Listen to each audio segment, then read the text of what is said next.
Krishna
Shiva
beautiful wife, nice husband, children, property, income, bank balance, skyscraper building.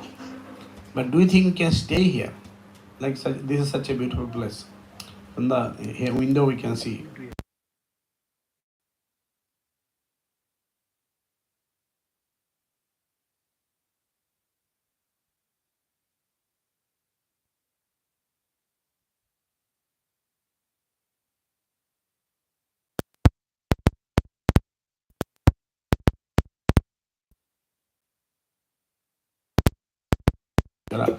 Tatha din taram prapti dhirastatra. We all were young. Now we're getting old. Now I'm young. More older, more older. Body changes, but the soul doesn't change. Soul takes another body based on our karma, giving out old and useless one. So what is actually necessary in our human life? Uh, necessary is that we are a tourist in this place. We all are tourists. Pantha Patikineshwara.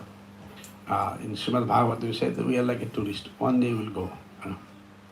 And if we have the jnanam, then we have a clarity what to do. So Veda says we need dharma. Based on dharma, everything comes. If you spirituality means you get everything. Artha means you need worldly things. Kama, that desire, worldly desires. Moksha, ultimate destination. So everything based on our karma. And karma means dharma has to be there. Because of our piety, we are here. For example, this morning I was sick and I had a little stomach problem in Paris, but I took medicine. I didn't continue. I thought it's okay. But today morning I saw all of a sudden things are different. But then prayers, how the prayers count. Everywhere, our congregation over there, they came to know Prabhu is sick, they're praying. And our Adhyana Prabhu says, Prabhu, this particular medicine we are not getting. I said, you'll get, don't worry.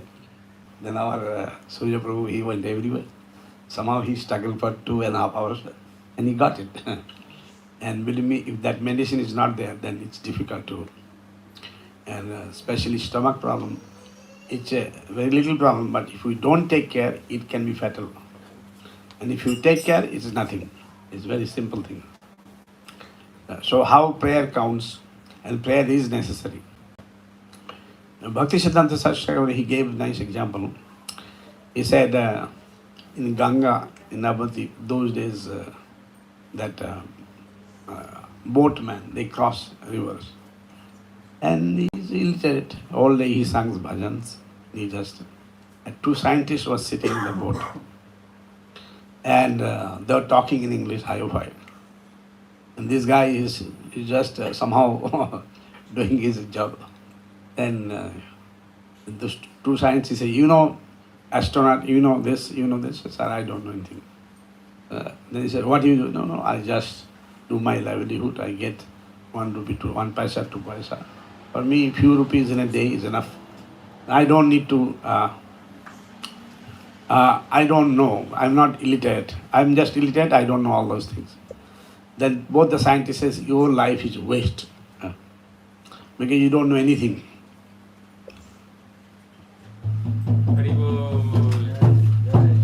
So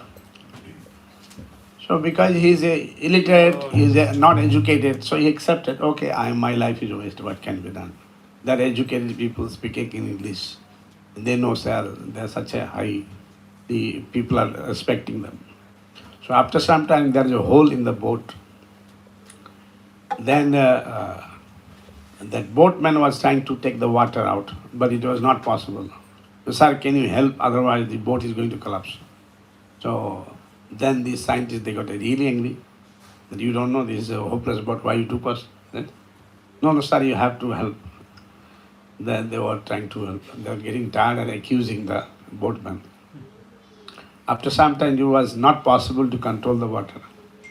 That boatman asked, sir, do you know how to swim? He said, no. He said, then your life is a waste. Your whole life is a waste. Because now I'm going to swim and you stay here. So ultimately, when you are in the water, what we need? We need to know how to swim. Correct or not? In this world, a devotee also take care of their family, their friends, everybody. But they pray to the Lord. So power of prayers is always counted.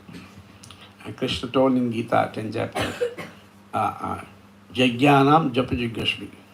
On the Jagya, I'm the Japajagya. See, he's everything. And all scripture only says that only Harinam, Harinam, Harinam, Kevalam. Kalu nasti, nasti. We are reading all the Puranas, every Puranas, it says only Harinam. Srimad Bhagavatam, last sloka, what it says? Nama Sankirtana Sarva Bhav Pranas. So, my humble prayer to you, in morning and evening, some of you are doing, some are not doing, but at least pray to the Lord. Lord, you have given me very good body, intelligent. Now I want, my future should be also good. Srila Prabhupada says, he is intelligent who thinks for future. But those who are short-sighted, they don't think for the future. But those who are intelligent, they think for the future. So though in Bengali they are saying, Jejan Krishna bhaje se bada chatur. The person who worships Krishna is very intelligent, very clever. Like many of you are from Andhra Pradesh, Telangana. Basically our home Lord is the Balaji. In fact, you know the history. Andhra Pradesh left Chennai just for Tirupati. So we gave prominence to the Balaji. If we take shelter of Balaji, Balaji means little Krishna. Balaji means little Krishna. If we love, who doesn't love Balaji? Govinda! Govinda! Govinda! Govinda! Govinda! Who doesn't like Krishna? Govinda. And you see, our Param Guru Mahan Srila Prabhupada, he went to USA with $8. Even that $8 he could not change it. But he made a worldwide movement. And where hundreds of centers, and somehow higher authority has given me instruction for preaching worldwide. So I'm trying to devote much time.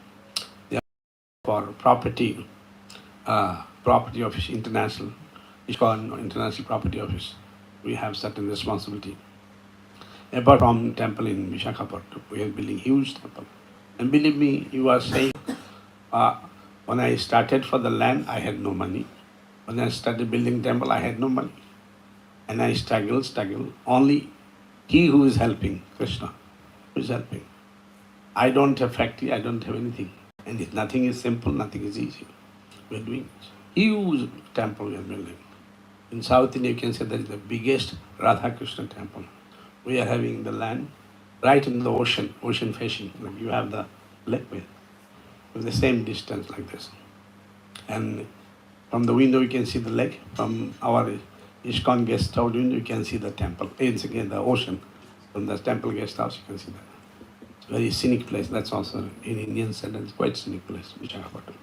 I request you all come and you all practice. If Krishna will come in the future, we don't know whether we can come. But responsibility is too high, going all over everywhere. Sometimes I have fragile health, sometimes it happens. But see, because of prayers, he acted like a Hanuman. He was determined to get something, See, I said, if you get that medicine, nothing will happen. I told him, if you can get the blocks, nothing will happen. So somehow he got it. He went to Austria. He went everywhere. He didn't leave it. Last 2.5 hours, he was run. But even if you run, you may not get it. Ultimately, prayers. I have seen whenever devotees, like even my Guru Maharaj Brahman, you believe me, one day is a problem. We don't know what will happen the next day. 1 minute is a problem. And he was in coma for 1 month, then his kidney, liver, nothing is working, but still is alive. Only all over the world, devotees are praying for him. So this is a power of prayers. This is power of prayers. He tells very frankly, I am living because of the blessings of Vaishnavas. They are praying for me. And believe me, nothing is working in the body. He can't lift leg, and nothing he can do. But last 15 years he's living. So prayers count. Srila Prabhupada told what I can, I'm normal age, simple householder. I left my home. I took saffron clothes. I went there. And I was not thinking. Krishna gave me. He used to cry. He says, Krishna gave me so much success. I was not thinking. So this is Krishna's will. Krishna, when we pray, he gives everything. And let me tell you, if we pray, it stays. Even family, descendants, they also become nice. And if we do nuisance, what happened? Sooner or later, either one suffer or the family. If I want to recollect one thing. In India, you know, there are a lot of kings were there. But you see, there is no king now. Because they did all sorts of nuisance. And then descendants, they suffer. So karma theory, it works. Krishna told many, in 700 sloka, many sloka he told a karma theory. The karma is very big thing. So we have to have some faith on karma. Karma works. So you all are nice devotees. You are together. Request to be together. Make more. Like Srila Prabhupada says. Chaitanya Mahaprabhu says, Sanghe Shakti Kalojube.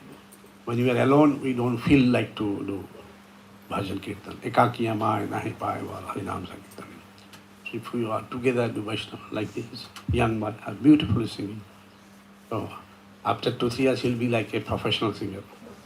So that's how it works. Like, anybody speaks, he'll be like a professional. Sings, he'll be anything. Somebody cook up sometime. So, and Krishna blesses. We see so many they are blessed. Prabhupada blessed, Dhruva blessed, Prahlad blessed, Bhakti Siddhanta are blessed. So many.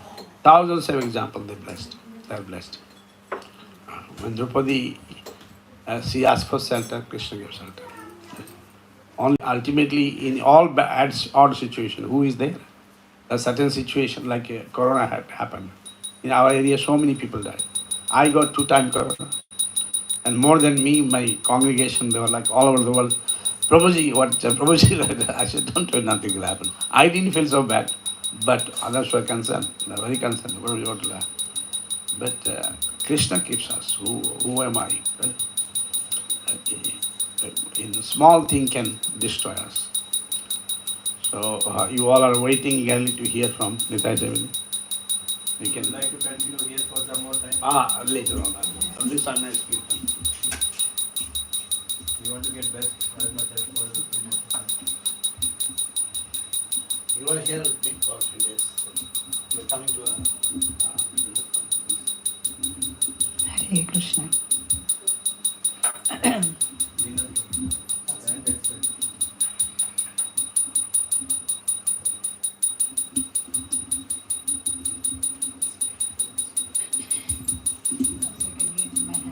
When you were saying about the medicine, I remember that when Lakshman painted, it was in Lanka, and the medicine brought from India, foreign country.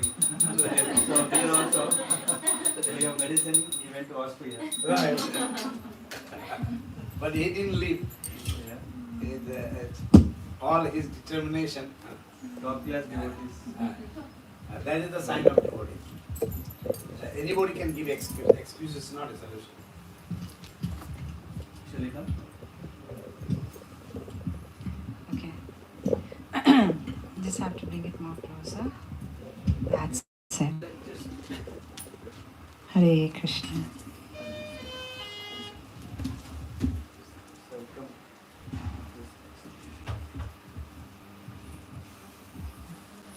Yeah, this is okay.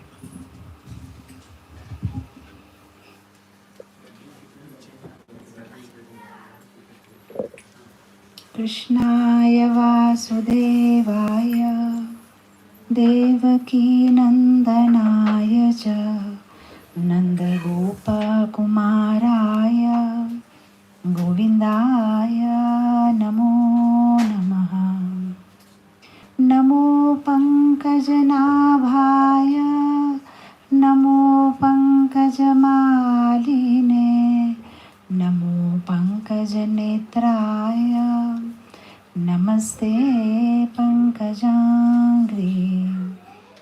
Krishna Karuna Sindhu Deenabandhu Jagatpate Gopesha Gopika Kanta Radha Kanta Namostute Tapta Kanchana Gaurangi Radhe Vrindavaneshwari Vrishabhanu Sute Devi Pranamami Hari Priye Jai Shri Krishna Chaitanya Gadadhara Shrivasadi Gaura Bhakta Vrinda Hare Krishna Krishna Krishna Hare Hare Hare Rama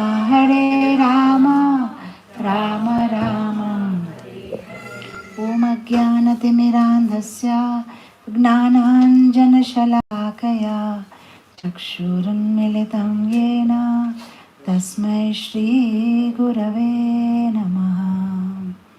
Hare Krishna, Shri Gurudev ki jai, Shri Prabhupada ki jai. Hare Krishna.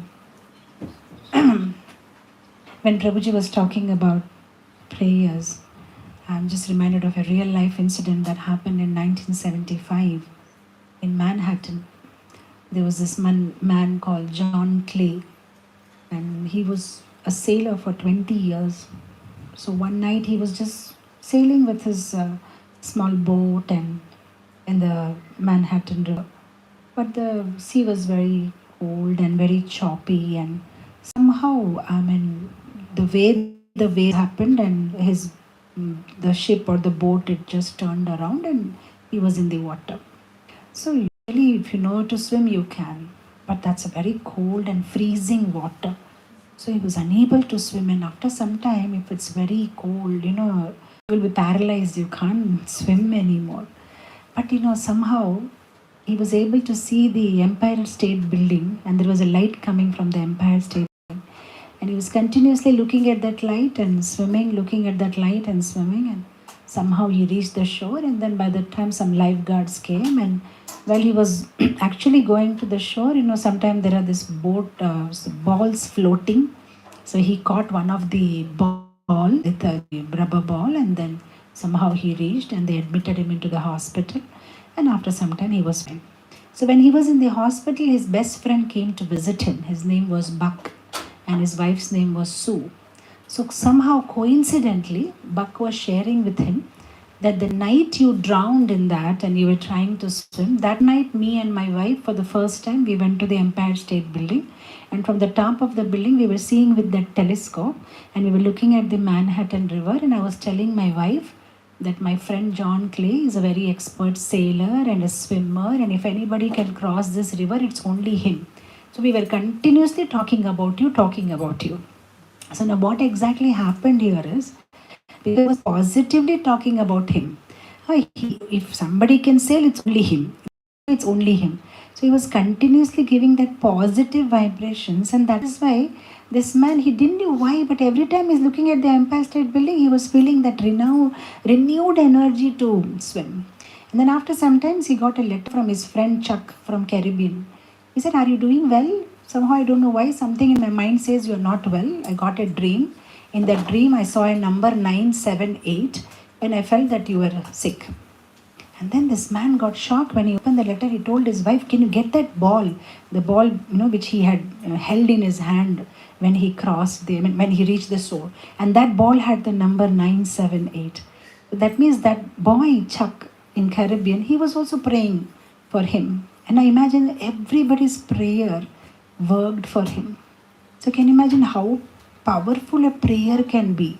Somebody somewhere prays for you positively, and what kind of effect it has on you. This prayer is such a powerful thing.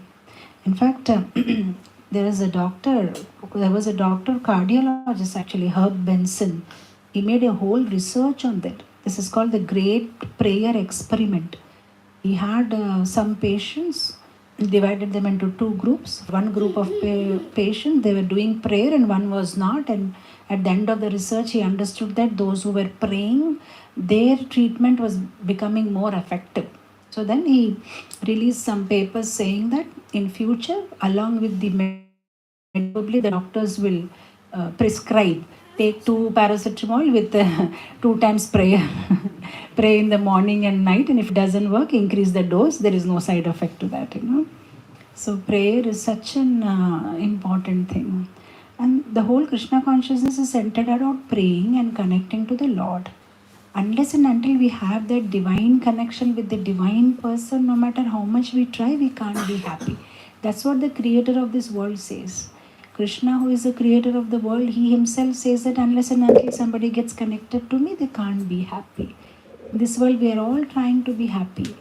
It's very difficult to be, for one day somebody can be happy, for a month, yeah, they can be happy, but for the whole life, it's a big challenge. Unless and until somebody gets connected to the higher purpose of life, they can't be happy. So Krishna says in the Bhagavad Gita 6th chapter, he said, if somebody is connected to me, then sukham, atyantam sukham apnuti, brahma samsparsham. If they come in connection with Krishna, then they become happy. Many times even absolute newcomers, when they walk in the temple, they say, what you are doing, I don't understand. It just makes me feel good, that's it. I like it. Just sitting here and just hearing those chants, even if they don't make sense to me, just makes me happy. Because somewhere, something we are getting connected to the divine. Because our soul becomes happy when connect to Krishna. So that is why you see even the great leaders of the world. When Abraham Lincoln, he says that if I wouldn't have prayed, I would have become crazy with the kind of problems that I had in my life. Just because I prayed and I always felt that Lord is protecting me, Lord is by my side, I could remain sane. Even Louis Pasteur, he said, though he was such a busy man with so many experiments in his life, he said, I never forget to pray. In fact, the the Oxford Journal of Medical Association says that if somebody prays on a regular basis, then they can, their 6 to 7% life expectancy increases if they pray on the regular basis. In fact, nowadays, so many research has come up how those who are chanting Omkaram, their blood pressure and the other health problems are also getting reduced. Even those who are chanting the verses of Bhagavad Gita.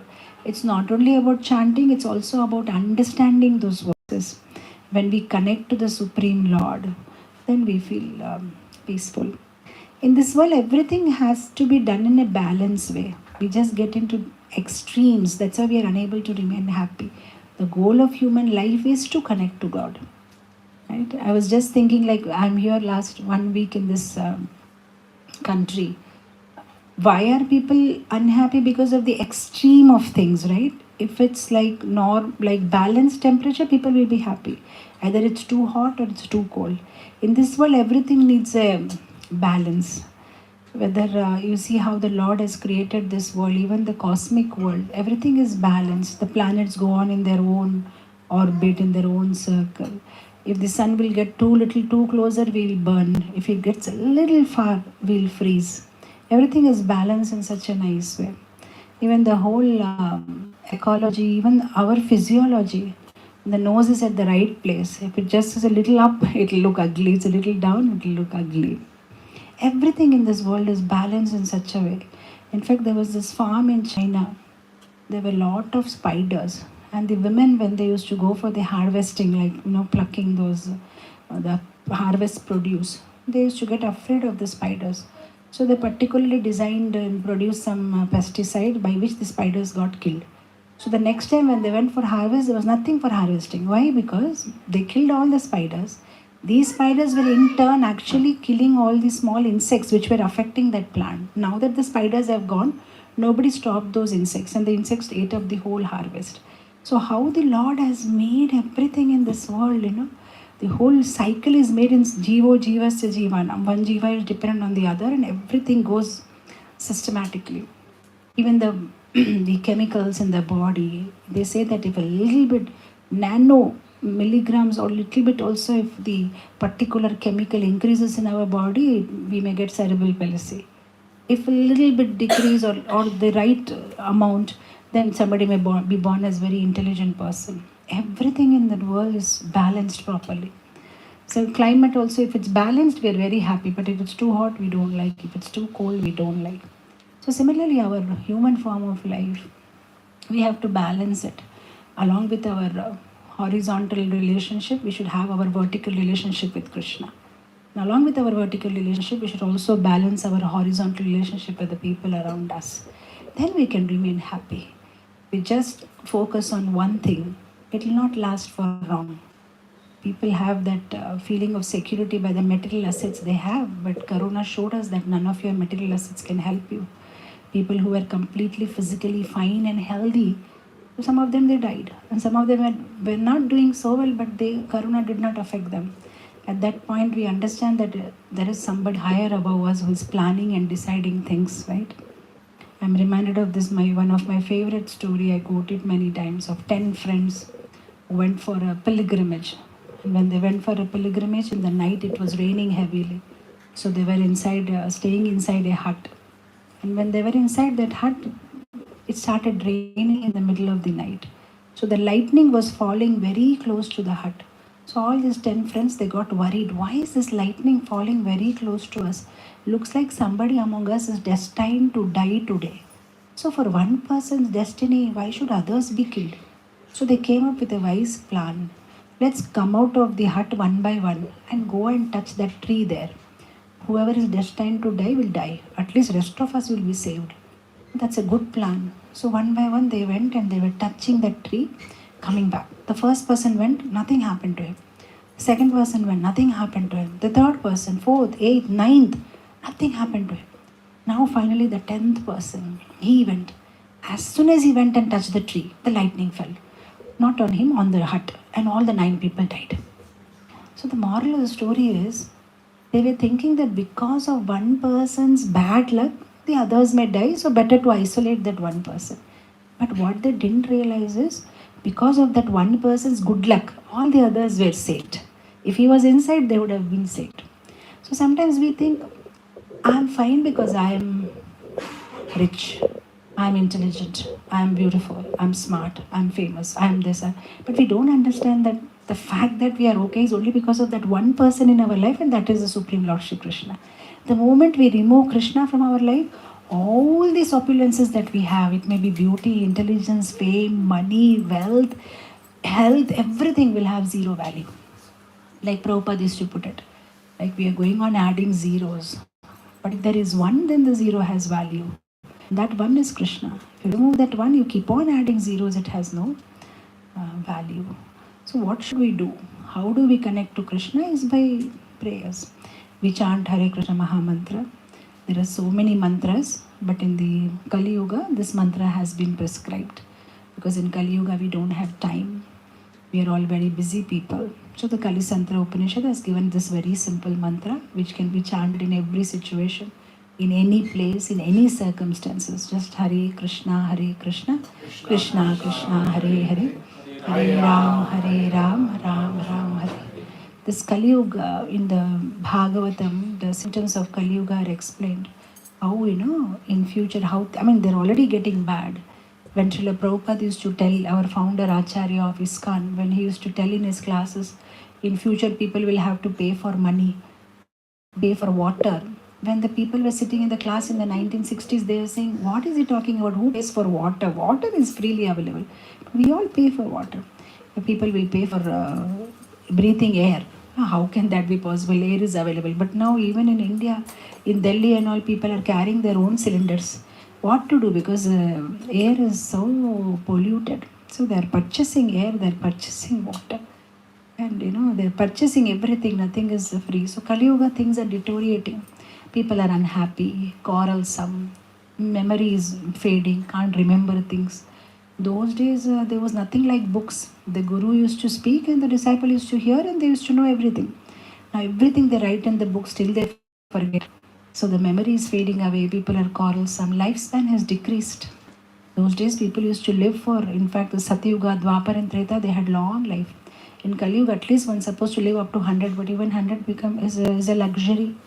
Because of the pollution, because of the lifespan is also getting reduced. But the only good quality that Kali Yuga has is, in a very simple way, we can get Lord. In the other yugas, people had to do much more austerity.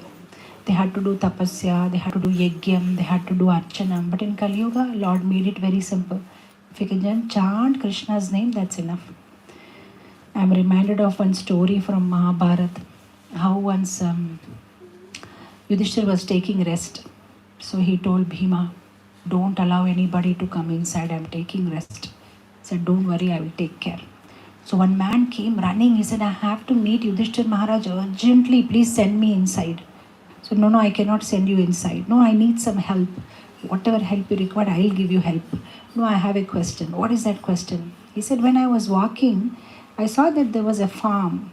Usually they put a fence around the farm to protect the farm. But I saw that the fence is eating the farm. How can that be possible? Yudhishthir, maybe only Yudhishthir Maharaj can answer this. So Bhima said, even I can't answer, you better go inside and you ask Yudhishthir. Second person came running. He said, when I was coming, I saw that from one mug of water, 4 buckets were filled. But this 4 buckets together could not fill the mug back. Oh, what a riddle, I cannot answer, you better go inside. The third person came running, he said, I saw a cow eating its own baby. Oh, how can the cow eat its own baby? I don't understand. You go inside and you ask Yudhishthira Maharaj. Then he said, another person came running. He said, I saw that there is a needle. And there is a small hole in the needle from where you put the thread in. From there, the whole elephant, just went inside, but the tail remained. It could not go inside. So how can that be possible? You go inside. Then another man came. He said, well, what I saw is more special. I saw that there is a huge mountain and nobody can move that mountain. But one small boy, 5-year-old boy, he tied the mountain with a thread. And with that thread, he is simply pulling the mountain. Oh, how can that be possible? You go inside. But after many hours also, none of them came out. Then he got curious, what's happening? So he went inside to see what happened. Oh, nobody was there inside. Yudhishthira was taking rest. Then he woke him up. He said, brother, I sent many people to you. Nobody came. Nobody came here. Then he told the whole story. This happened, that happened. Many people came running like this with different kind of questions. Then Yudhishthira said, oh, it was Kali Purusha. He just came to inform you that Kali is soon to come. These are all the symptoms of Kali. Oh, is it? What is the symptom of Kali? He said, the first person told you that the fence is eating the land, the farm land, which is supposed to be protected. So in the future, the superiors, the leaders, the kings who are supposed to protect the citizen, they are the ones who will plunder them. So we can see that very much in Kali Yuga. In the name of taxation, what is the tax percentage here? In the name of tax, they are getting plundered. In India, it's all the more worse, the situation. For everything you have to, don't telecast this anywhere. I have so much work with the government in future. For everything you have to bribe and bribe and bribe. If you don't bribe, nothing works. But actually the kings are supposed to protect the citizen. There is no such protection. You don't feel safe. See, actually, why these police are there? Police are there for giving us security. But you ask anybody in India that you go to police, they will say, no, I don't want to go to police. They feel afraid of police. Why? Police is supposed to be protecting you, but you feel afraid of them. So those who are the leaders and superior, they are plundering. The second thing, he saw that from one mug there are 4 buckets filled, but the 4 buckets together could not fill up one mug. So he said, in Kali Yuga, the father will take care of his 4 sons, but the 4 sons together cannot take care of the father. It's a burden for them. I can't, you take care. I can't, you take care. Whereas the father takes care so lovingly. But the children said, oh, I cannot. I don't have that much finances. I don't have that much time. The third thing, he saw that the cow is eating the baby. So he said, in Kali Yuga, the mothers will kill their own baby. They will go have abortion. They don't want to have baby. Oh, it's such a, astonishing. Usually the mothers are so full of love and care. It's impossible for mother to have such a hard heart to kill the baby in the womb. But they are doing it very easily. They are doing it. The fourth thing, what he said. Anybody remembers? Yeah, the needle. So the small hole from the eye of the needle, the elephant went away, but the tail doesn't go. That means those who have done big theft or robbery, they will be very happily given shelter in different countries. But those who have just stole some money purse, they have to be in the jail. For 50 rupees, 100 rupees, they have to stay in the jail. But those who have stolen big money will get asylum somewhere and they will be happily enjoying nice breeze, nice climate. So the elephant goes away, but the tail is stuck. So in spite of all these bad qualities that Kali Yuga have, the last one that the person asked was, A small boy also is able to tie the mountain with a thread and pull it. So what is that? By chanting of Hare Krishna Mahamantra, anybody born in no matter what kind of situation, what gender, where, whatever place, they simply have to remember the Lord. If they remember the Lord, they will be delivered. All the problems in their life will be sorted out. They will become happy. We are just feeling lazy to pray, or we are lacking faith to pray, right? If we have that faith, we will get that time. Because we are not motivated, we feel I'm busy, I don't have time, right? So if the ship is actually sinking, nobody will say that I don't have time to wear life jacket. No, the ship is sinking, I have to wear the life. But if you are still in doubt, it may sink or may not sink, then you may say I don't have time. But if you are convinced it's going to sink, then you will say I have all the time, because that's the most important thing. I want to save myself. So similarly, if somebody is not convinced about the Krishna conscious process, somebody is not having that knowledge and information that I am not this body, I am soul, I've been changing so many bodies, nothing in this world is permanent, they will not be inclined towards God consciousness. Because what happens when the body is very strong, healthy, the senses are very strong, there is so much urge to enjoy, one feels, why do I need to be God conscious? I have everything in this world, I'm happy. I don't do bad to others. I follow traffic rules. I don't hurt anybody. I make my money in a good way. If I'm enjoying, what's wrong? Why do these people make me feel guilty all the time? Come to temple, chant, do this, do that. I'm not doing anything wrong. The whole problem, it's not about not doing anything wrong. It's about doing right. It's like if you ask somebody, where are you going in the car? Well, that I don't know, but I follow all the traffic rules. If it's red, I stop. If it's green, I go. I follow. I never cross the speed limit. Okay, sir, but where are you going? That I don't know, but I follow all the rules. Then what is the use? You should know where you are going. Similarly, in this world, what is happening with all the human beings? They'll say, I'm not doing anything wrong. I follow all the rules. I just earn my money honestly. I take care of my wife, children, my family. What's wrong? Yeah, there is nothing wrong, but sir, where are you going? You even have that question. Where did you come from? Where are you going after death? What is this world made up of? Who made it? Why are you born as a woman? Why is he born as a man? Why was he born rich? Why is born poor? Why she is born beautiful? Why is born ugly? What's exactly happening? What will happen with my body when I die? Is there a life after birth? After death? Who is Krishna? Is there actually a God or not? So many such questions are there. If somebody is intelligent, he will ask this question. If somebody is stupid, he will think, what is this not required? I am happy. Yeah, you're happy, but what next? It's like if you have taken a house on rent, you know, okay, after 2 years, my agreement, forget about house or rent, even your job. If you have a 2 years contract, before even the termination of the contract, you start searching for the next job. You don't wait for the whole contract to over or for the lease agreement to be over and then take your luggage and stand on the road. Now where should I find the house? No, those who are intelligent, they plan everything in advance. Yeah, my contract is going to get over, so where is my next destination? So similarly, we don't know when our contract with this body is going to end. I mean, nobody has given us guarantee. At least in this house, they give you guarantee. Okay, for 11 months contract is signed. Nobody has given us guarantee tomorrow we'll be alive or not. So if we are intelligent, we will ask, okay, so what next? If I leave this body, so where am I headed next? What's going to happen to me next? So if somebody is intelligent, they will find out, okay, get me the right books to study. What's going to happen to me next? So Krishna says, just like we pay high rent, we get a beautiful and big house. We pay less rent, we get that kind of house. So now Krishna has given us all those details. What kind of karma you do and what kind of body you get. And that's very practical and believable, that there must be something called karma. Otherwise, why are there differences in people? Some people have a healthy body, some people don't have healthy body. So somebody out there must be deciding, right, that who will become Anant Ambani and have a grand wedding, or who will become somebody up there is deciding things, right? So why is he deciding things, and on what basis is he deciding things? What are the qualifications? If I want to become tomorrow Ambani's daughter, what is my call? How should I get there? let's forget about spirituality. Even if somebody wants to be materially happy and all also, we need some kind of strategy, planning. Okay, today I am happy, but I want my happiness to be continued.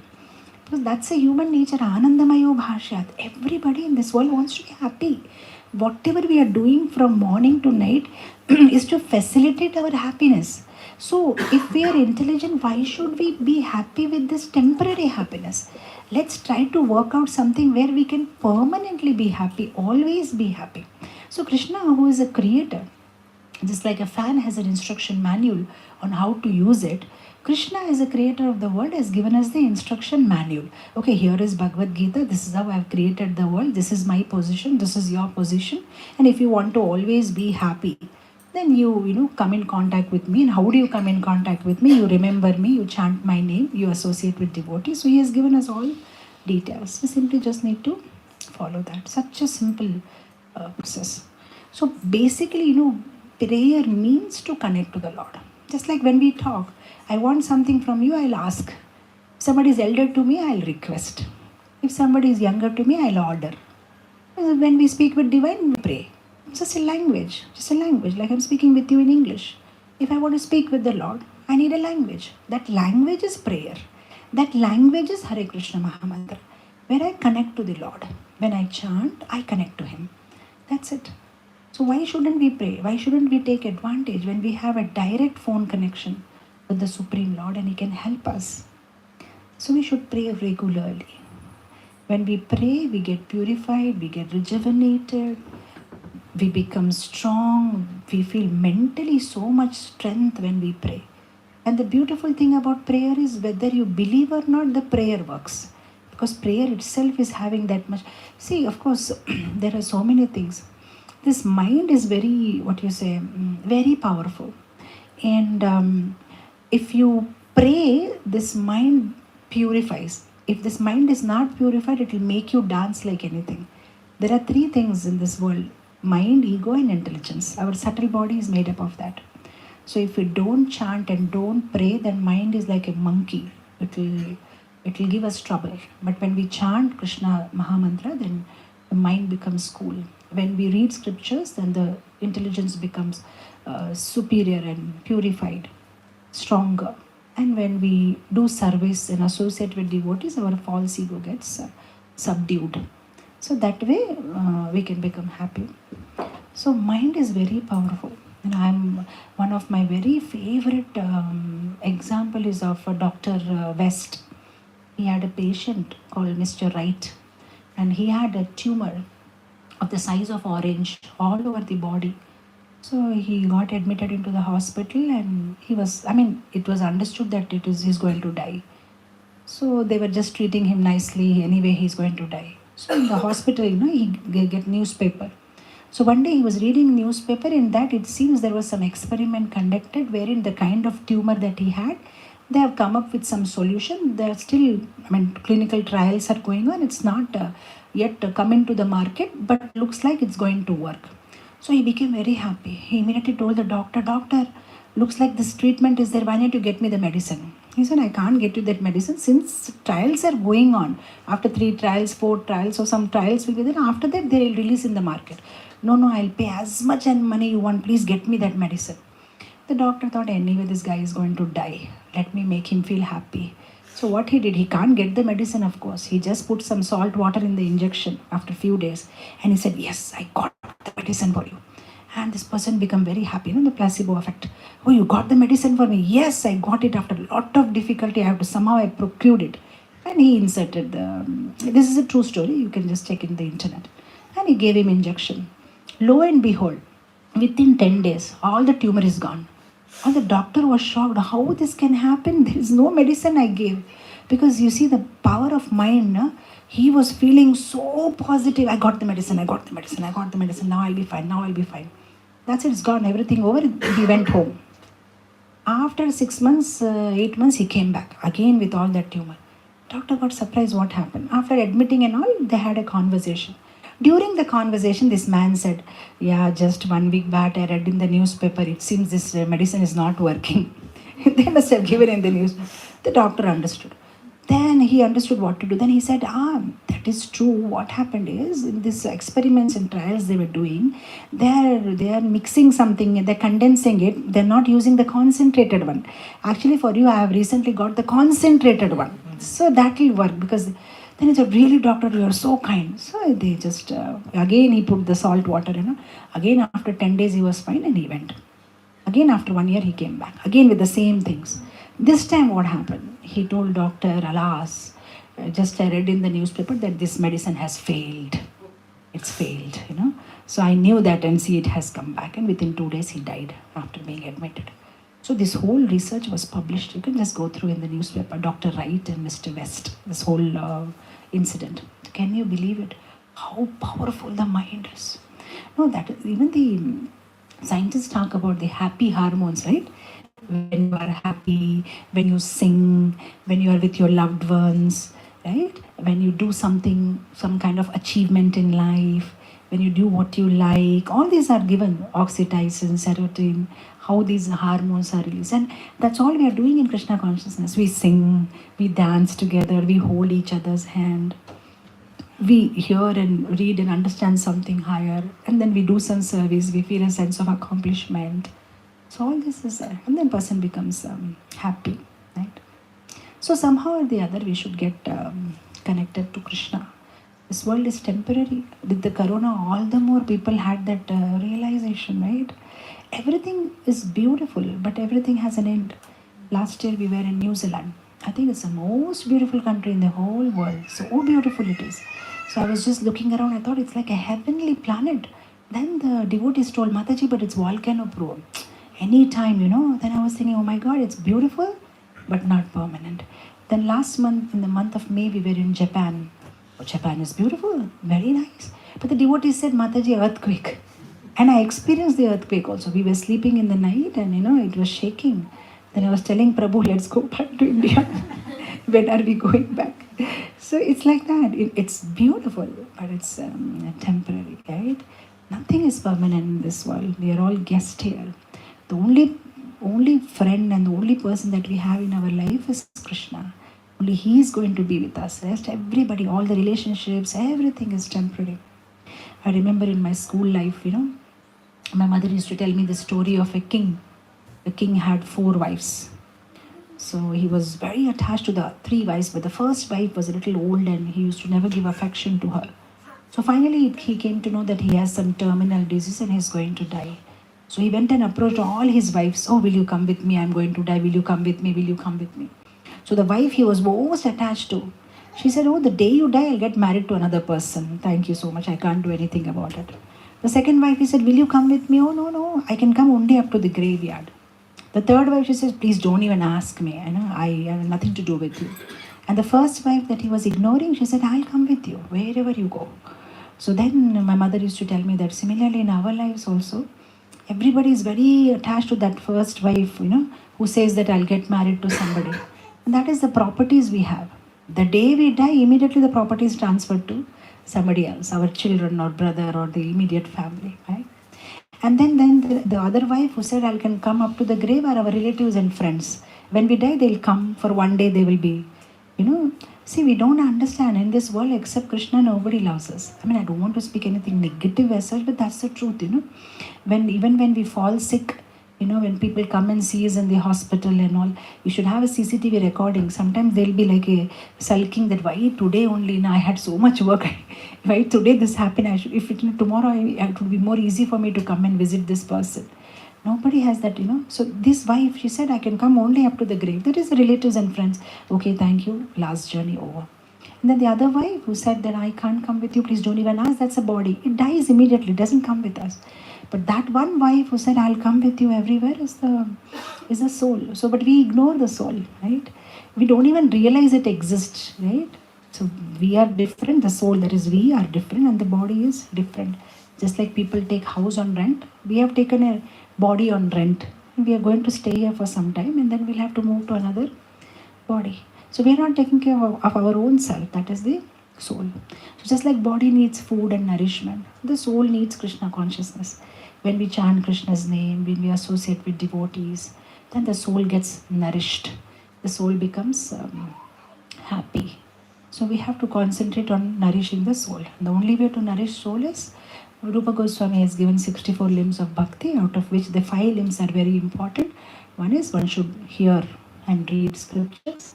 One should do deity seva. One should stay in Mathura Vrindavan, that means make our house into Mathura and Vrindavan. And then one should do Nama. One should do Hare Krishna Mahamantra Japa. And what's the 5th one? Sadhu Sangha. Sadhu Sangha. We should associate with devotees. That's all we should do. Chant Krishna's name.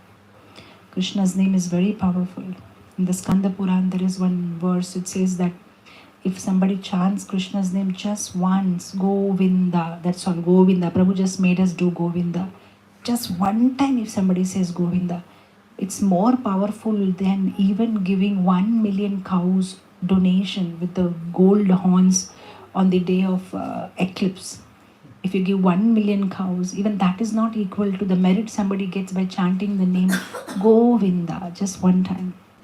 Right? Even if somebody gives a donation of gold, which is equal to Meru Parvat, still it's not, it's not more than what you get by simply chanting one time Govinda. So powerful the name of Krishna is. So when we chant Krishna's name, we are purified. Sometimes unknowingly we may be doing so many sins, we don't know. But when we chant, we get purified in whatever way. In the Bhagavatam, there is a beautiful verse. It says, Sanketyam parihasyam va stobham helanam. It says that if somebody, even by mistake, chants Krishna's name, they don't want to chant.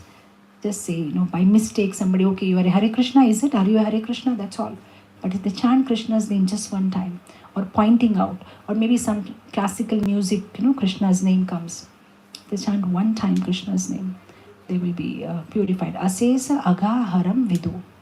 Unlimited sins, asesa sins, whatever one has done, they'll get purified.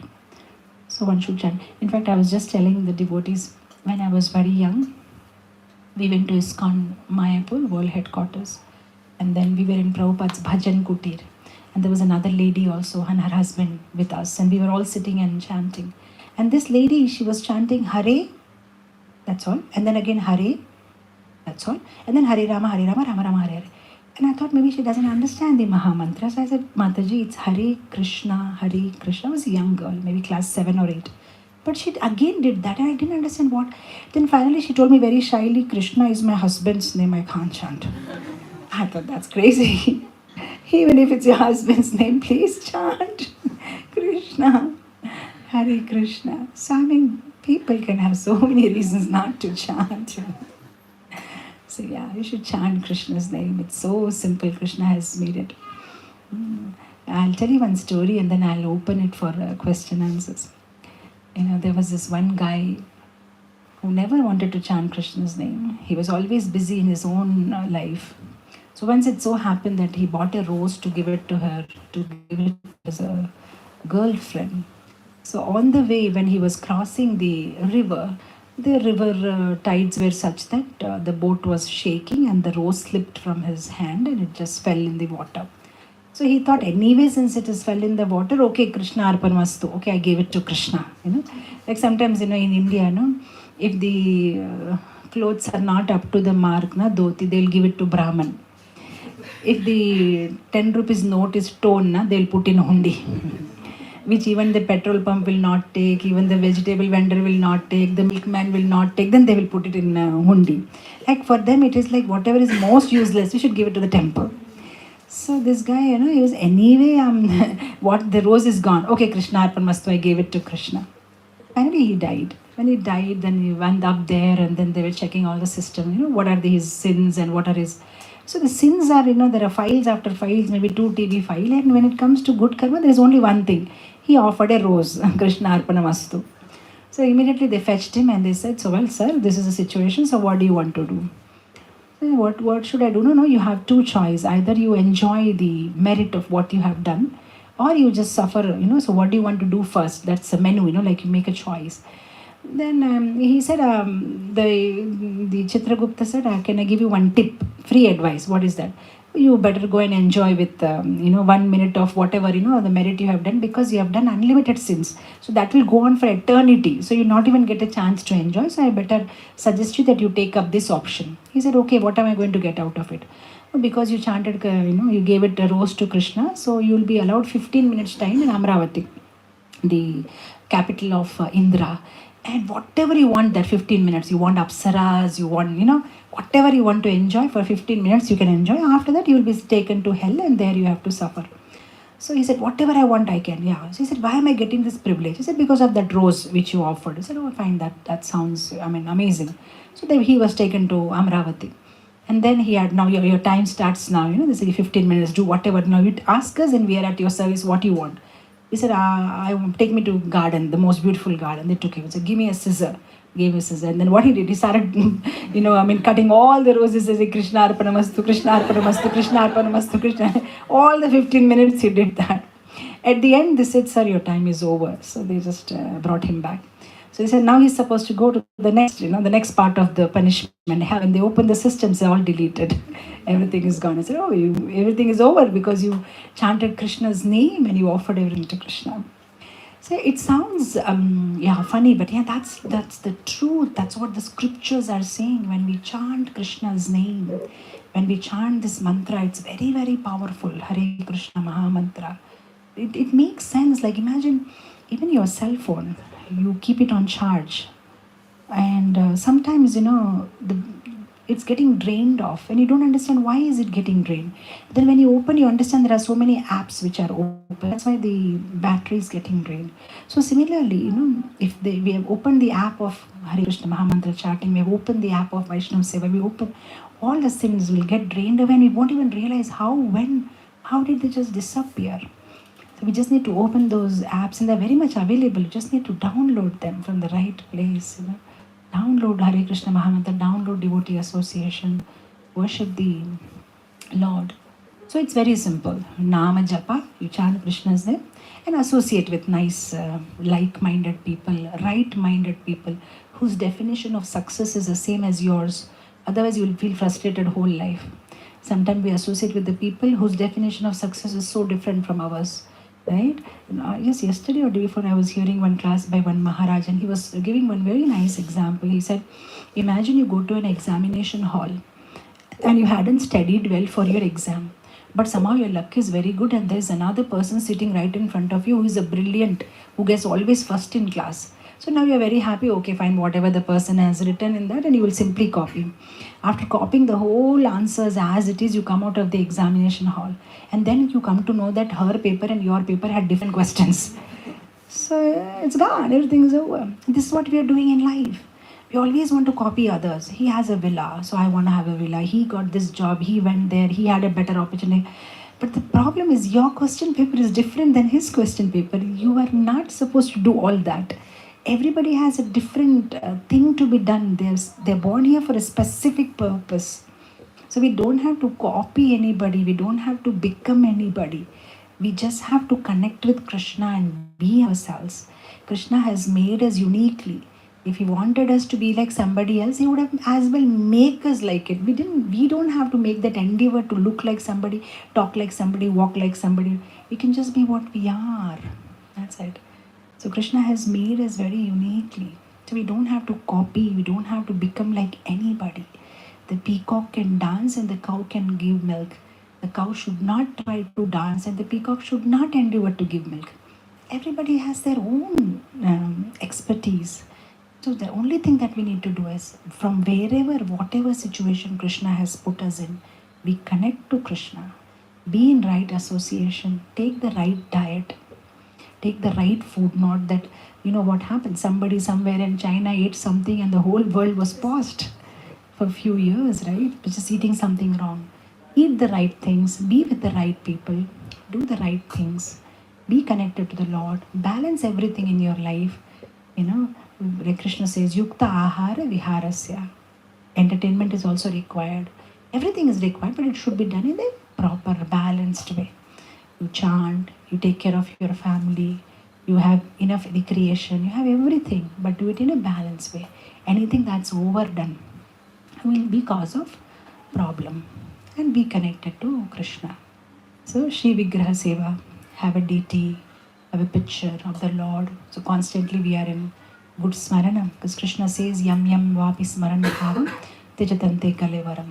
Whatever you remember at the time of death, you will get that form. So one should be so careful. What we do whole life comes as a dream in the night.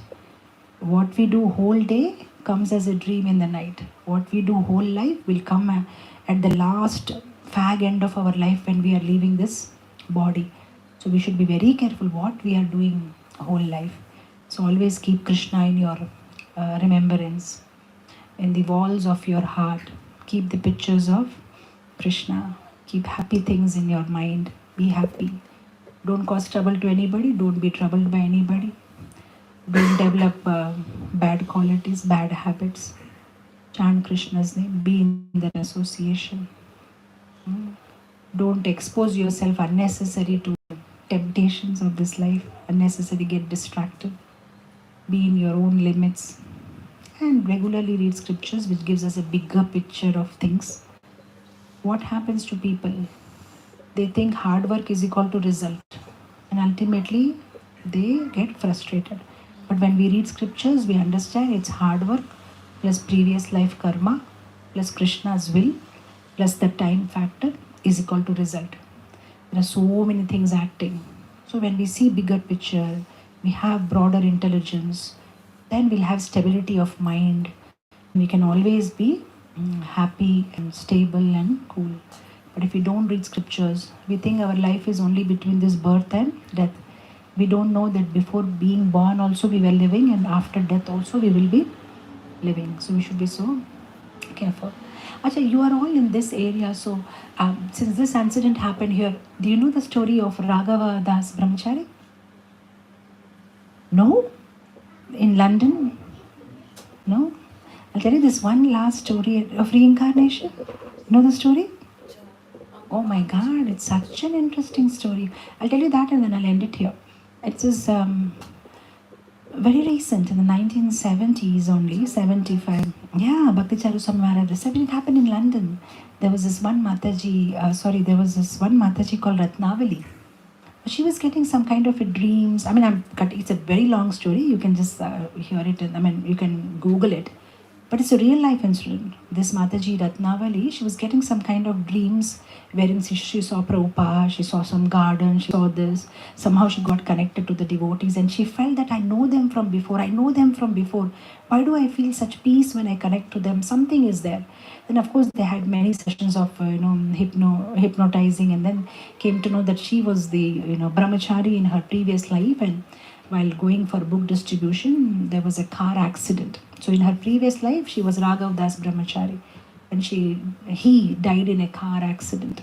That is why, she used to get the dream about accident, this, and then when she used to relate to some particular devotees, she used to feel, I know them, I've been here, I've done Harinam before. So, finally, when His Holiness Bhakti Charu Swami Maharaj was told about all this, he said, okay, fine. She was a brahmachari before. But Maharaj asked her one very important question. He said, about whom were you thinking as a brahmachari? About which lady were you thinking? Why are you born as a lady? And that's an interesting question, because yam yam vapi smaran bhavam. Whatever you are thinking, you will become. Then she thought that, I should find out this, it's pretty embarrassing. Why did I get a lady's birth? So she went, and made all the research. She went to her Raghav Das Brahmachari's parents, and they were not there. The neighbors in the devotee community. She asked everybody, was Raghav Das, having any affair with anybody or what? She said, no, he was a nice brahmachari. Finally, she came to know that every day after book distribution, he used to do deity seva, Sandhya Arti and Puja. At that time, there was one other Mathaji also in the deity this, and don't get so excited, no affair. They used to fight with each other. They used to regularly fight with each other. Why didn't you keep the plate clean? Why didn't you, so like that. So he always had that, tussle with her. So now imagine what must have happened. So she was in his mind. So when he left the body, probably because he was on the way to the temple after book distribution, he must be just thinking about her. Kya kiya hoga? She must have not kept the plates. I'll have to go and do it. He's in her remembrance and he just left the body. So if you just Google the pictures, this Mathaji Ratnavali, she very much looks like Raghav Das Brahmachari, the face, and half of her face is like that Mataji, Satyavati Mataji. So in the Google, if you see, they'll show you the two pictures, and how she looks so much like both of them. So of course, the moral of the story is we're always worried about I shouldn't get attached to anybody, I shouldn't get attached to anybody, I should get attached to Krishna. The whole point is not only about attachment, you should not get averse to anybody also. So it's Raga and Dvesha. Both are problematic, not only Raga. Dvesha is also a problem. So we shouldn't have Dvesha for anybody. We shouldn't have Dvesha even for materialistic people. Sometimes we think of ourselves too superior. I'm senior and I'm karmic. That's so wrong. We shouldn't hate anybody in this world because the whole point is we shouldn't give importance to anybody. Whether hate or love, both the emotions are giving importance. Our importance should be only towards Krishna. Look what had happened to her. The Raghav Das Brahmachari was born again as Ratnavali. So we have to be so very careful. Shouldn't hate anybody. Should love everybody, keeping Krishna in center. Everybody is part and parcel of Krishna. So I love you because you are Krishna's devotee. Even with husband and wife. A wife respects husband and serves because he is part and parcel of Krishna. We say Matru Devo Bhava, Pitru Devo Bhava. Devo Bhava means my father is representing Krishna. My mother is representing Krishna. Acharya Devo Bhava, representing Krishna. So when a wife serves husband, he represents Krishna.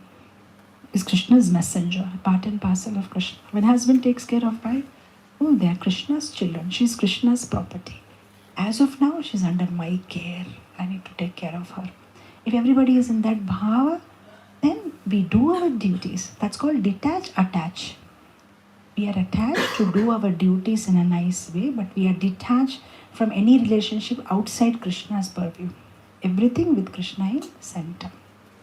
So that's it. With this, I'll pause. If anybody has any questions, we'll take them. Thank you so much. Jagat Guru Srila Prabhupada ki jai. Hare Krishna. Any questions?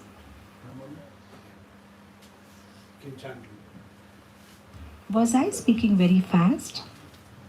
No. When I spoke in New Mayapur in Paris, so everybody heard like pin drop silence. Okay? And after that they said, but you were too fast. Because they speak in French language. So they said we can understand English, but you have to speak like slow, one line, only then we can understand. So I said, fine, okay, what can be done? Now you should have told in the beginning of the class I would do something, So with me, it happens regularly, There's, in India, we had this person who records the videos, like when I give classes on Sunday. Now, of course, devotees do it in the beginning days. And at many times, after the whole program is over, they say, oh, sorry, Mathaji, why? I forgot to press the record button. Oh, it's a series, and I'm in episode 5 and it has to be broadcasted. I'm sorry, I forgot it. That's why I'm asking that it was okay. It was making sense, whatever I was saying. Yeah. Thank you. It was recorded, but no volume. That's okay. Only like for a dumb and yeah, silent. Yeah, anyway, that's not, I just came to address all of you, and I'm very happy to be here. And if there is any questions, yes.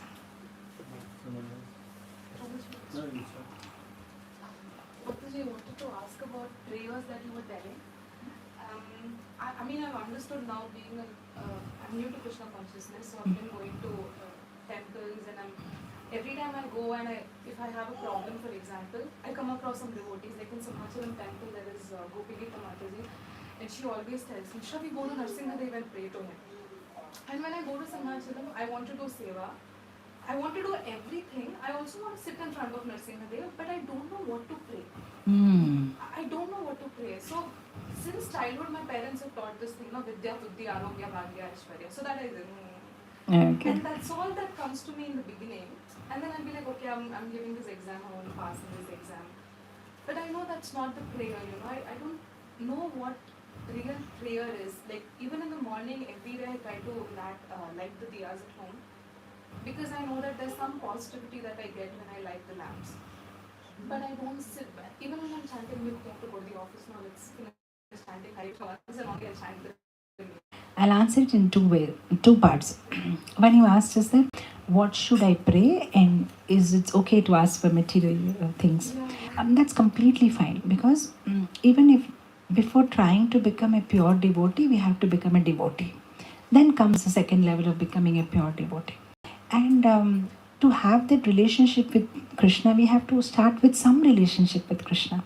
So when there are certain things which are very much on our mind and are disturbing our day-to-day life, we better put it in front of Krishna than to keep it separate, because we don't want Krishna to be one part of our life. We want Krishna to be whole of our life. In that whole of our life, there are so many things. We have problems, we have this. So we don't want to separate Krishna from them. We want Krishna also, we want everything to be part of Krishna.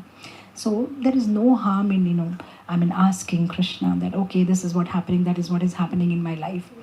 And in my college days, when I used to pray for something which may not be spiritual, then I used to say that, Krishna, if you so desire, but this is what I feel I want, but if you so desire. So, and of course that didn't come out of my realization. It came prompting of my Siksha Guru. He said, you say that if you have any material desire, then you say, if you so desire, Krishna, this is what I'm asking for. The other part is that actually the acharyas say that prayer has 4 parts into it.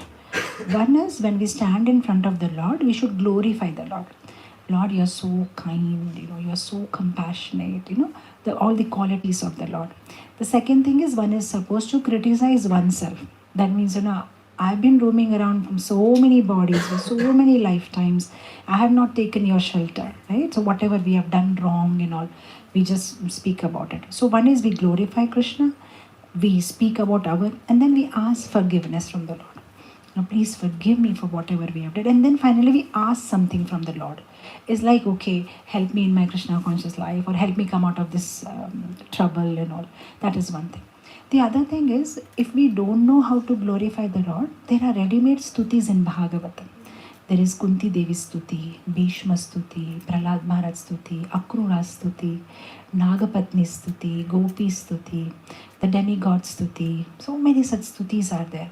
You can, like, just 1 or 2 verse, or if you can do the whole thing, you can recite that. Lord feels very happy because those stutis are by the pure devotees. So you can do that while glorifying.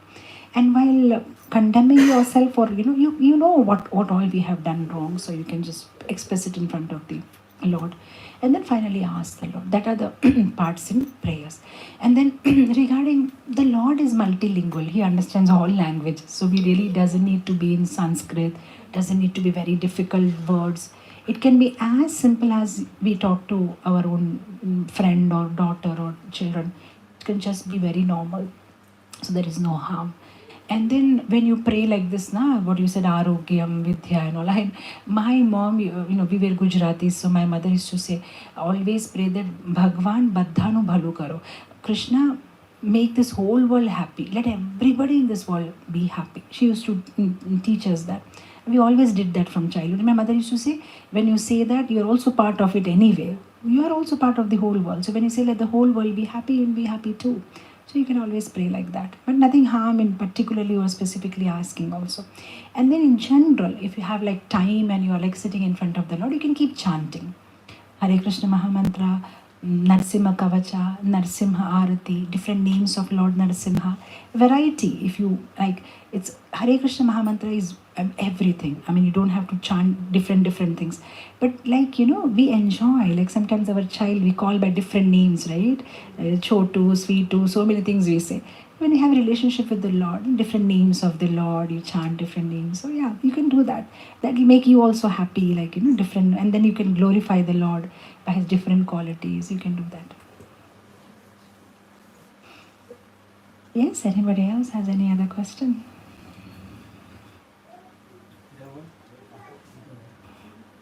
Thank you very much, Mathaji and Prabhuji also, for a very nice session, especially about powers of prayers. in spite of knowing, hearing very often the glories of the holy name, still I'm not getting the taste, or I'm not able to properly chant, and I've been doing this for quite some time, no success yet. So I was just, I would like to hear from you. Is there any easy ways so that we can get the taste? Because maybe I'm too much conditioned, due to which I'm not getting to see that. And Of course, this is his humility, whatever he is saying. But definitely, the question is relevant for everybody, that we are working hard and then why we don't get taste in chanting. So the whole point is, Krishna consciousness is about consistency. We keep doing it, we keep doing it. We may not understand how much we are progressing. The only way to know that we are progressing is, are we doing it consistently or not? That is what is important. Sometimes the children, you feel he's not growing, he's not growing, he's not growing. We can't measure his height every day. But after 2 years, you will see, he's grown actually. His height is, he's more taller than what he was 2 years ago. But you can't see it every day, So like that, Krishna consciousness is like that. When we continuously do it, we may not be able to visibly see. But the only way to understand that, yes, we are making progress is, even the second day you completed your 16 rounds, you chanted your round. That itself is such a privilege. Sometimes people ask, how do I know I am progressing in Krishna consciousness? The fact that you are able to continue it itself shows that, yes, you are progressing. Because the point is, there is nothing called standing still in Krishna consciousness. You never stand still. Either you are going down or you are going up. There is nothing called stand still. So if you are either you are going up or you are going down, that's only two things. You cannot stand in between. So the fact that you are continuing your Krishna consciousness, do you enjoy the association of devotees? Are you looking forward to do service? Are you still continuing? That itself is a privilege. The fact that Krishna is keeping you in devotee association itself is the mercy that Krishna is showing on you. That itself is a privilege that you are, I was just reminded of this one Maharaj. Devotee was chanting very beautiful bhajans, and Maharaj immediately complimented him, saying that, hey, you are singing like a Gandharva, so beautifully you are singing. So immediately the devotee said, yes, Maharaj, it's Krishna's mercy. And Maharaj said, the fact that you remember that is Krishna's greatest mercy. The fact that you remember that it is Krishna's mercy, it's the greatest mercy. That is Krishna's mercy's second installment and the most important installment. So Prabhupada also said that we need to keep struggling, and this struggle itself is a privilege. I remember one pastime of Srila Prabhupada, when somebody came and said, Prabhupada, I'm struggling for chanting, every day is like a challenge to complete this rounds. Tejas Prabhu was sitting next to Prabhupada, and then Prabhupada, as usual, gave blessings and all. And after that devotee left, Prabhupada was crying. And Prabhupada looked at Tejas Prabhu and said, look at his sincerity. He's trying his best, So basically, Krishna is not sadhana siddha. He's kripa siddha. By our sadhana, we'll never get Krishna. Even if you chant 16 rounds every day, never will be a time where Krishna will say, oh, he chanted 16 rounds every day, so totally this much, so yeah, now you are qualified. The fact that you are chanting every day and he sees your struggle, how much you are struggling, and then fine day he'll think that, okay, fine, let me just take him back. But there is no such calculation that this many chanting over, then ticket to Goloka will be confirmed. But just like a small child, when they learn to walk, the parent will be showing, yeah, come on, and the child falls and they come. Maybe the child will never be able to come.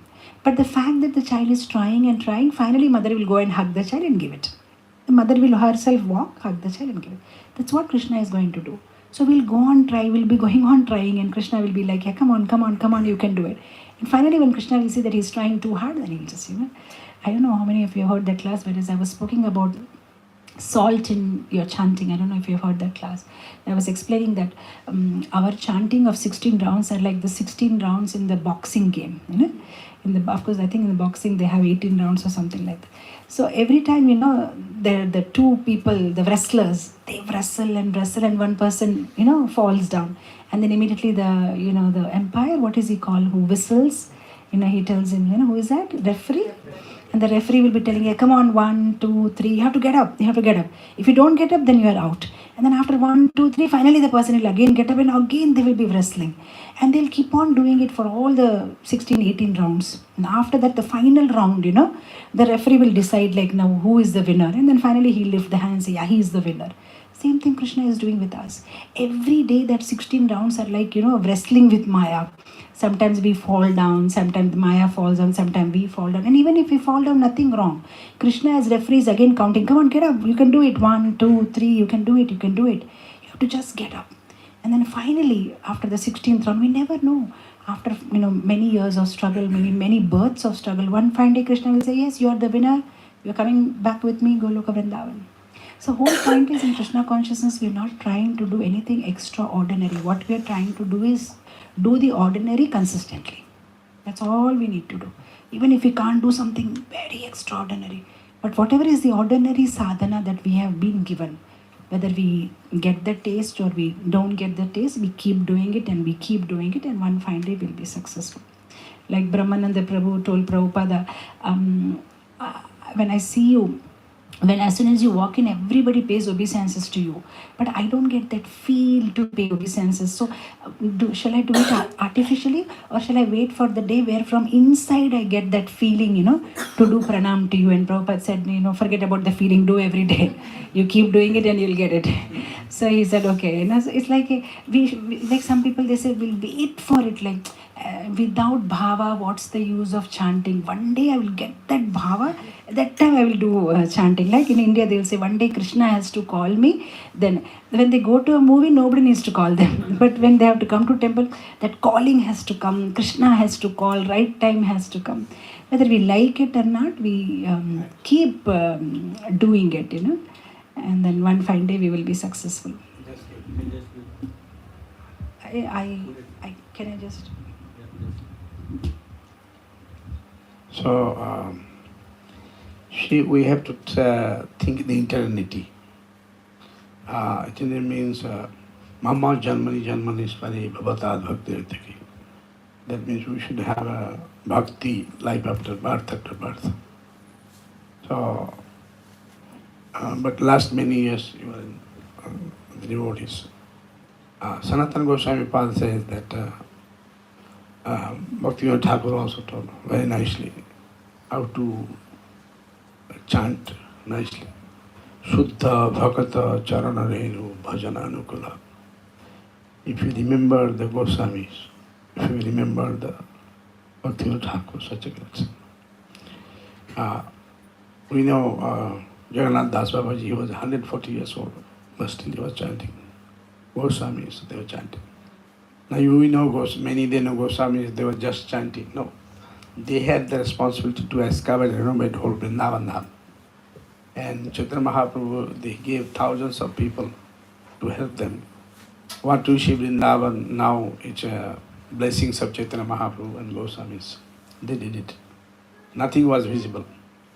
Samkund, Randakund was visible as a Kali Khet, Gauri Khet.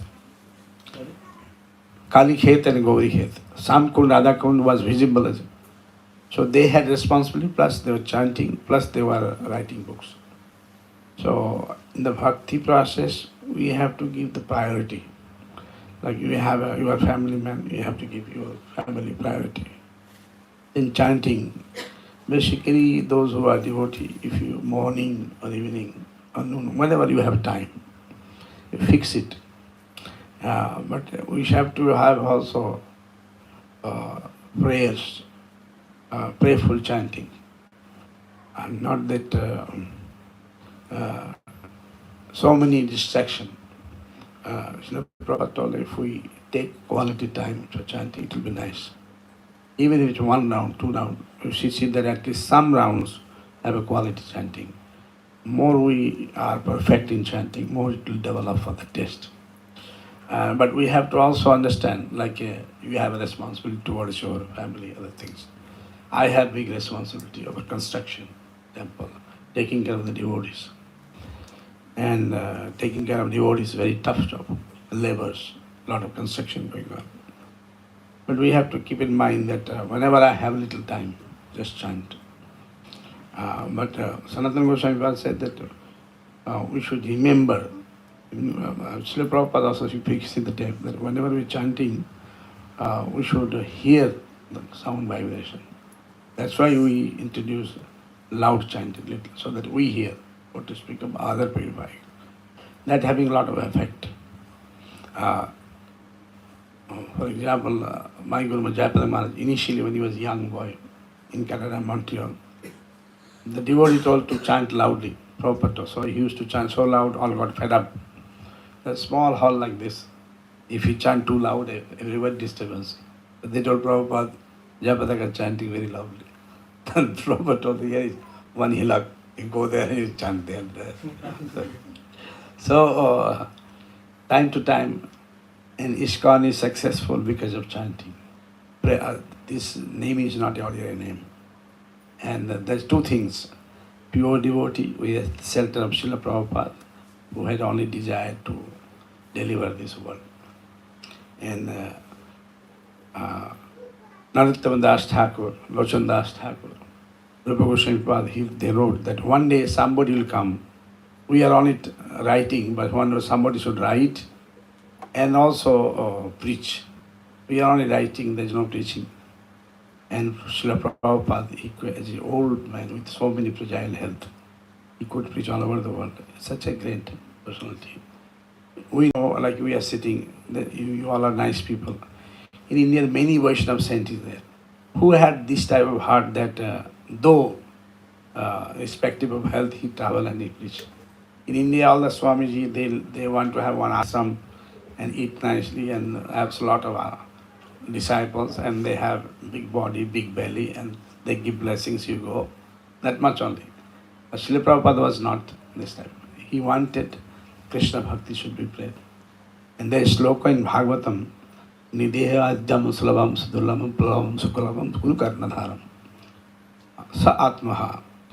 So that this Naradeha is a Sulabham Sukulabam. It is easy to get, we got it. But get bhakti is easy, it's also difficult. If we are serious, we get the bhakti. If not serious, we don't get it. But if we stay in the boat of Guru, pure spiritual master, Srila Prabhupada, that's why we said if you stay in ISKCON, connected to devotees, somehow chant. As he told, even fail, जो हार के जीतता है उसको हम बाजीगर बोलते हैं. So don't leave it. That no, I study. Somehow continue. But somewhere we have to give priority. And only japam will fetch everything. So there is a nice, I can send you. Prabhupada said, initially I had nothing but I was chanting. Only 3-4 hours we were chanting only. That's how it started. So only prayers. There is so many bhakti. Savanam, Kirtanam, Vishnu, Smaranam, Padasevanam, Archanam, Bandhanam, Sakyam. So prayer, meditation, everything is good. But Shravan, hearing and chanting. Chanting will fetch Krishna. And seva and chanting, those two. It is very powerful thing, it's not ordinary. ISKCON, we have nothing. We have only one quality, we are chanting, we are praying, we are trying to use. And in the shelter of Goswami, shelter of Srila Prabhupada, ISKCON having a more than 100 guru. We all are respectable, all are nice gurus. Srila Prabhupada is the founder guru. With the shelter of, it is his boat we are. So we are secure, but only thing is that how much we are serious on chanting. If we are not serious, there is no loss, but the thinking, if we are somehow make it, so we have to determine. Like anything we do, like worldly people, they are determined. Like Prabhuji is there, he is determined to go everywhere, do his company job. So everybody is determined for his. But we are devotee, we should be determined. That no, doesn't matter what goes on, chanting. You are saying, I was in Delhi, Punjabi Bagh, as the president. I started the temple, Punjabi Bagh. One guy, he was in problem. Prakash tube pipe. It's very famous. Jindal pipe. It's famous. Very big man. He is in Punjabi Bagh. So somehow they had some disturbance. So he used to come. Ved Prakash and Jai Prakash, both the brothers, they used to come. So he used to come jokingly one time earlier. Ved Prakash, if you are devotee, come in Mangalarati. He started coming Mangalarati.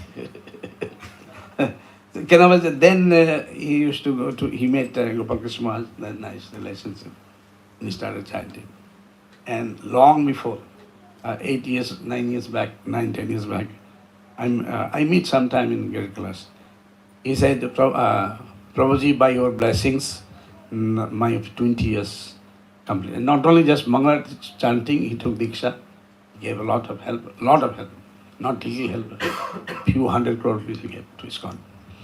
And he became nice devotee. Then whenever I go, he just, Prabhuji, by your, I said, it's not me, it is, maybe I have told many people, so I have told you also. So it's Krishna made me instrument to tell, so I told you. And believe me, he takes this. I asked him that you are such a busy person. How you chant this 16 hours? And he said, in the morning I try at least 8-10 rounds minimum. And noon time, evening, very busy, evening time. But if I see evening lot of work, then I try to finish up. Morning I do, then again I take a little breakfast. And then again I chant, I try to finish up nicely. And for your information, from Punjabi Bagh he drives and he comes to the Great Kailash temple, about 23-24 kilometer distance. In the morning he drives and he attends Mangalarati, chant with the devotees. And now his health is not good. He may be a few years elder than me, 3, 4, 5 years old. He said, last time he told me, Prabhuji, but at home, as an old devotee, I asked him at home that I make sure I chant. So as a devotee, because we are preaching, we should not get, those who are senior, they should not get, chanting should be given importance. Chanting. Only that will fetch Krishna. Chanting, seva and chanting. Vaishnava seva, we should serve the Vaishnavas.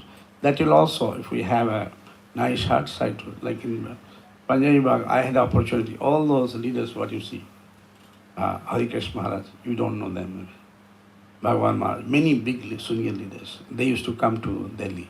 I had to take care of them, bringing them from the airport, give them prasadam, sometimes arrange them, their vehicles and all. Tamal Krishna Maharaj, all these ISKCON stalwarts, they used to come. I had, that was my good luck.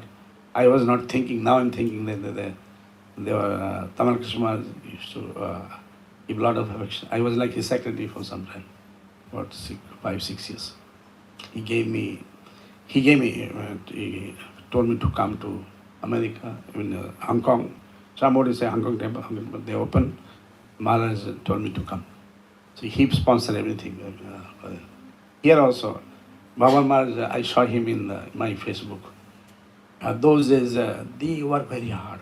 What you see now, even Germany, you should put the camera off. You know.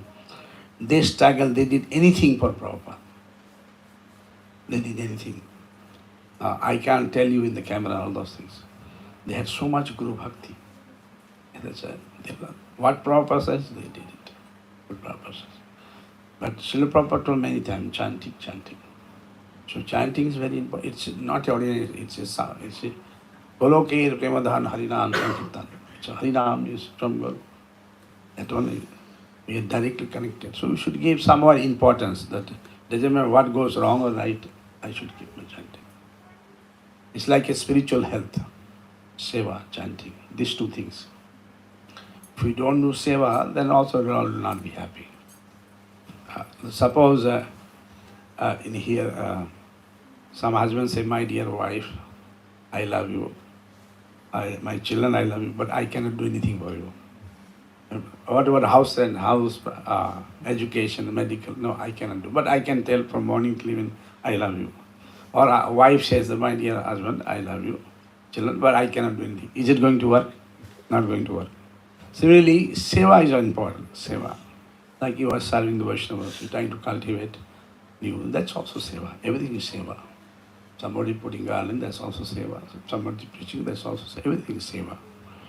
So our theme is that by seva, we satisfy Nityananda Prabhu, we satisfy Radharani, we satisfy Krishna. And by their mercy, we go to Guru through seva. And chanting, purify ourselves. And I would say this way, that more we chant nicely, more we will develop taste. And we should have a tatastha. We should not have partial mind.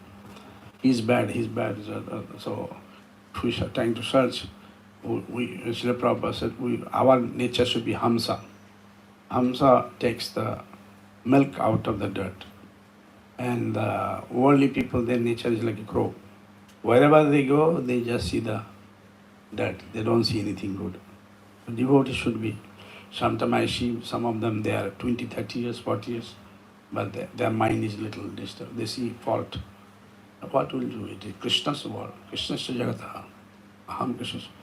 Krishna's, what we can do? We will try to change whatever way possible. Should see the good quality, somehow change. Some people we can change. We cannot change everybody. All are having different type of quality. As Gita says, what Krishna says? Urdhe gachanti sattastha. Those who are swatik, they go up. Madhye tishtati rajasa. Those who are rajasic, they stay here only.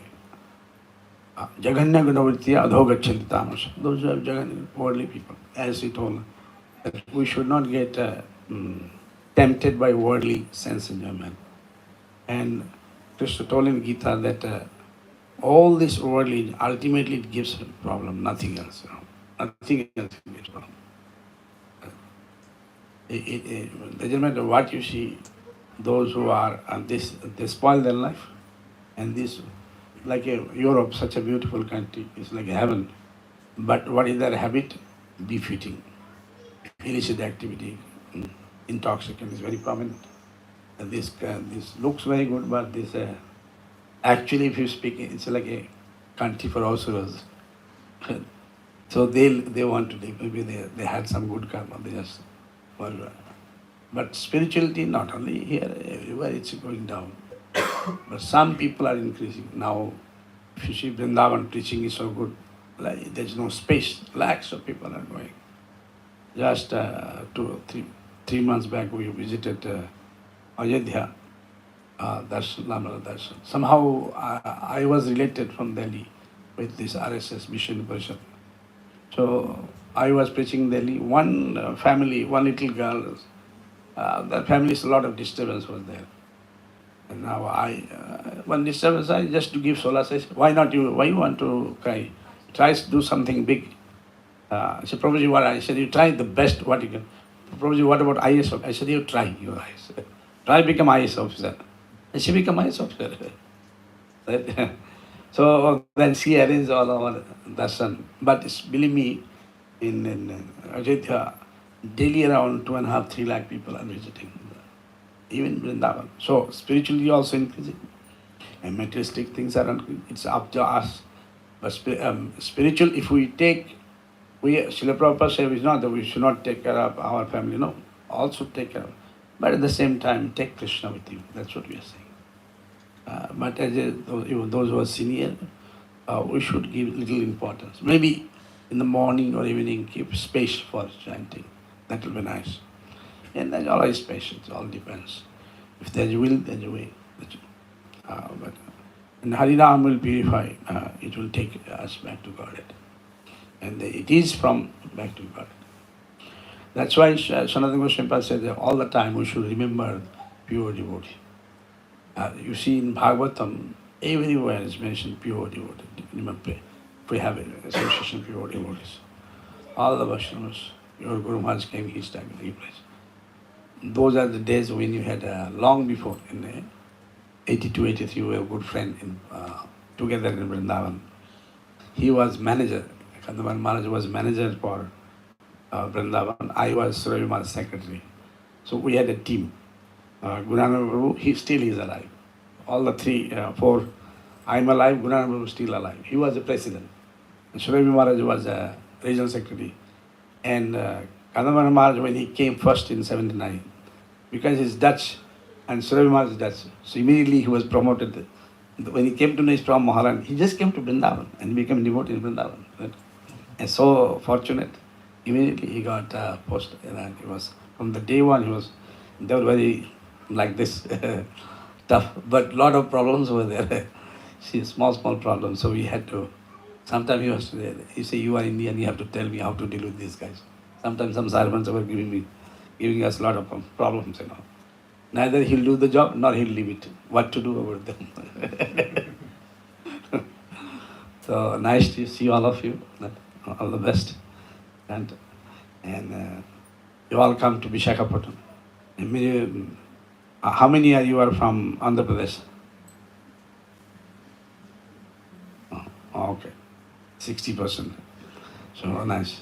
All should come. Visakhapatnam also nice place. We have the temple right in front of us. Maybe we can show there. We want to show. All come and it's a nice place. Simhachalam, Shikurma, Chaitanya Mahaprabhu came, Srila Prabhupada came there. Bhakti Siddhanta Saraswati came, Bhaktivinoda Thakur came, Narottam Das Thakur came, and all the Acharya, Ramananda Swami, Madhavacharya, Sankaracharya, all of them they came. It's a nice place. And take Gaur Nitai in mercy. Gaur Nitai is very merciful. Chaitanya Mahaprabhu is telling that I don't want to leave anybody. I want to take everybody back to God. Yeah, in Chaitanya Bhagavat he mentioned that I have come here, I am suffering, you all are suffering. And I have come with the purpose, my purpose is getting defeated. I want to take everybody to. So Srila Prabhupada told that if you take Gauritai name, it's, chanting become easier. That's one good thing. Everything become, even impossible become possible. Srila Prabhupada used to tell everybody, those who didn't know that. Anybody says, Prabhupada, I don't know anything. He said, no, nobody, I'm alone. He said, no, my Guru Maharaj is there and Gaurnita is there with him. I give you one incident. Some family, some man, he wrote one letter to Prabhupada. Swamiji, when you come to Sydney, I want to meet you. So now after the lecture, Prabhupada wrote back, okay, I'm coming such and such date. Prabhupada went there. He asked, where is this man? Who is this gentleman? Husband and wife came. Prabhupada said, I want you to go to Sweden and open a center. Swamiji, I have no idea. It's your, what you are thinking, what you are doing. So what happened? Then Prabhupada preached to him for a few hours. He said, but what I should preach? He said, here is the Gita. Swamiji, I don't know. No, whatever is written, you say the same thing. He has no idea who is Ram, who is Krishna, what is Gita, what is Ramayana, Mahabharata. He said, you go there after 1 month, you rent a place, you start some satsang, I'm coming there. And you believe me, he pushed him so much, he went there, he opened it, and he made a mini center there. He was very famous, he used to come. So I'm saying that I joined that like in between. But just Prabhupada, I saw Prabhupada, I was too young. I was collected to Gaudiya. But I saw how, but those days ISKCON was not regarded as ISKCON. I was too young to understand also. And a lot of negative publicity about ISKCON, especially in Bengal or more, other places also. But today you see Srila Prabhupada, Krishna's name is spread, and what Srila Prabhupada did it. I mean, you can say it's humanly not possible. But everybody know wherever you go, they know Hare Krishna, right? Because of chanting.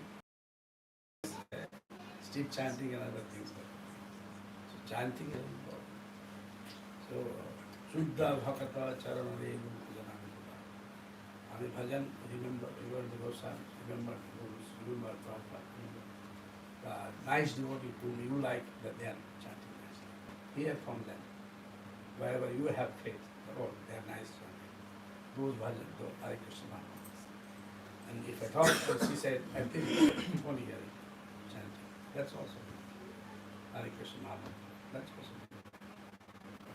It takes for some time, some of the take. It all depends how. But with all humility, they want what Krishna wants. So, and if we are the, shelter of the Prabhupada, everything is possible. Can you tell the story? Ramananda, that milk lady who got the son of Balaji. Yeah, it's a beautiful story. I think all are getting pain in the No, leg. just 2-3 minutes. Okay, so there was this one lady who used to supply curd regularly to a matha, a temple. So one day when she came to give the curd for the day, she saw that everybody is very busy. They're just decorating, putting this, flags and also. She said, "What is so special? Why is everybody so excited today?" Then they said, "Well, actually our Guruji is coming." "Oh, really? You have a Guruji? I thought the person who gives me bill every month, he is the Guruji." "Oh, no, he is the junior Guruji. The main Guruji is coming today." "Oh, really? Can I have his darshan?" "Yeah, sure." So then, meanwhile, the temple president, he said that, "Well, I'll just pay you the bill. You can supply curd to us for the whole month." He said, "Just now I came to know that you are a junior Guruji, so I will take the bill from the senior Guruji, the big Guruji." "So why are you telling like that? When I'm ready to pay, why do you have to disturb him?" So "No, I'm going to take the money from him only." So then she kept on insisting that finally when Ramanujacharya came, then they took this curd, selling lady to Ramanujacharya's room and said, "Well, she's insisting that she will take the payment from the curd from your hand only." So Ramanu said, "Okay, fine, I'll give it." So he just took the money and is about to give her. And she says, "No, I don't want money. I asked for the payment of the curd, but this time the payment of the curd, I don't want it in form of money. I want a letter from you." "What letter is that?" "No, I heard your disciples are saying that you have a direct relationship with the Lord, and whatever you say, the Lord fulfills. So I want a recommendation letter from you. So you write a letter to Balaji, that dear Balaji, this lady has supplied curd for us for the whole month. In exchange of that, please give her your darshan." And you sign it. So then Ramanuja signed it. So she took that letter and she was so happy. She was running uphill to see Balaji. So now, there are 7 hills, right? You have to climb and all. So finally, on the last hill, that is the Mokal, what is that hill? A very steep hill. She was not able to, she was getting pain in the knees. So she was sitting there with the letter, "Oh, how will I go? Govinda, Govinda," And then lo and behold, she sees Balaji is running, from the temple, Gopura, Garbhagudi, and running and coming towards her. So then she gets shocked. He said, "My Lord, am I seeing you face to face?" "Yeah, it's me. How come you came to see me?" And the Lord says, "Well, you have a recommendation of a very important devotee, so I had to come and fulfill." So the moral of the story is that, Prabhuji is trying to say We have that recommendation of Srila if we have recommendation of Srila Prabhupada, so yes, we'll be able to see the Lord someday because we have a recommendation letter from a very big devotee. Gauritai. Gauritai. Gauritai is that Chaitanya told that I don't want to go alone. I have come to take all of you. So if we are center of Gauritai, it's possible. So if it's center of Srila Prabhupada, it's possible. Shri Gauritai ki Jai. Sundar Maharani ki Jai. Prabhupada ki Jai. Is it here? They are getting late. Yeah, we can have this. But if everybody is feeling the pain, they can actually get up and because I guess for a long time, so like you can dance or you can sit as feel free, don't restrict yourself.